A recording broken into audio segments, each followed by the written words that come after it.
এই যে আমাদের এক ভাই দেশে যাওয়ার জন্য সবকিছু রেডি করতেছে। সজীব ভাই দেশে যাইব ইনশাল্লাহ, বিয়ে শাদি করবো, এই জন্য অনেক সাবান টাবান এইটা কিনছে ভাইয়ে। এই যে সুন্দর করে প্যাকেট করতেছে, কার্টন মাটন করবো ইনশাল্লাহ। আর আমাদের ভাইসাব বাড়ির যাবেন নি কবে? ইনশাআল্লাহ আল্লাহ বাঁচালে কয়দিন?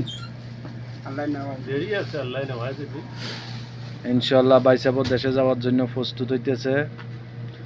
এই হলো আমাদের সজীব ভাই, ইনশাল্লাহ অতি শীঘ্রই বাড়িতে যাওয়ার জন্য উনি রেডি হইতেছে।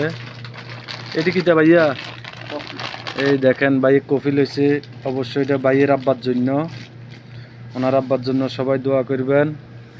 আর এই যে এগুলা না নিলে তো নাই হইব, বিশেষ করে এগুলা কি বাংলাদেশে পাওয়া যায় না, তারপরে এখান থেকে নিতে হইব, মানে দাও আম করে কষ্ট দেওয়ান, বুঝেন নাই? এগুলা তো দেশে পাওয়া যায়। হ্যাঁ, দেশের তো কিনলে এটার দাম আরও কম। দেশের তো কিনলে এটা মনে হয় 100 টাকা বাংলাদেশি টাকায়, অথচ আমরা এখান থেকে এটা কিনছি হলো 10 রিয়াল।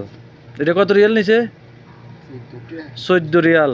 তার মানে যদি 30 করে হিসাব করেন, 3 14 42 420 টাকা। বাংলাদেশে মিলে কত? 100 গ্রাম মনে হয় সম্ভবত 120-30 টাকার মধ্যে। কিন্তু এখান থেকে নিতে হইব জিনিসটা। এটা হইলো আমাদের সাথে প্রবাসীদের সাথে একটা ওভার ফাইজলামি। এরপরে এই যে নবরত্ন তেল, এটাও বাংলাদেশে পাওয়া যায়, কিন্তু এখান থেকে নিতে হইব, কিছু করার নাই, কারণ বিদেশি তো। এরপরে আরও আছে, সবই তো বাংলাদেশে।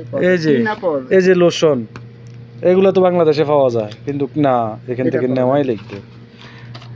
ঠিক আছে, তো যাক, ভাইয়ের জন্য সবাই দোয়া করবেন। ভাই আরও একটা গাইড বানাইবো, এটার ভিডিওটা পরে দিব ইনশাআল্লাহ।